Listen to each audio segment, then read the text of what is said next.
పెమ్మసాని చంద్రశేఖర్ గారు మళ్ళీ దీని మీద ఈ స్కామ్ మీద కూడా బయట పెట్టాలి దయచేసి చంద్రశేఖర్ గారు. ఎందుకంటే ఎక్విప్మెంట్ లేకుండా అక్కడికి వెళ్ళి సంతకాలు పెట్టి 5 సంవత్సరాల జీతాలు తీసుకున్న వాళ్ళకి ఏం చేయాలి, వాళ్ళు ఇమీడియట్గా ఎవరెవరు ఈ స్కామ్లో ఇది కూడా బయట పెట్టండి. చూడండి ఏంటో చూద్దాం.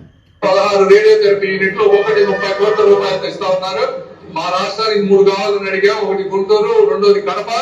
కడపలో జగన్మోహన్ రెడ్డి గారు ముఖ్యమంత్రి. అక్కడ 4 రేడియోథెరపీ టెక్నీషియన్లు 5 సంవత్సరాల నుంచి ఆఫీస్కి వస్తున్నారు, వచ్చి సంతకం పెట్టి వెళ్ళిపోతారు, జీతాలు తీసుకుంటారు, పని లేదు. రేడియోథెరపీ ఎక్విప్మెంట్ లేకుండా రేడియోథెరపిస్టులు ఏమన్నా పెట్టుకుంటారా? 5 సంవత్సరాలు నేను ఒక అద్భుతమైన ముఖ్యమంత్రి.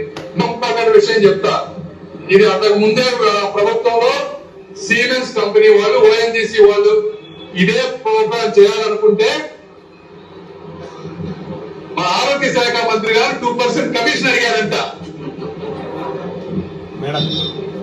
2% ఎప్పుడో ఇది పరిస్థితి.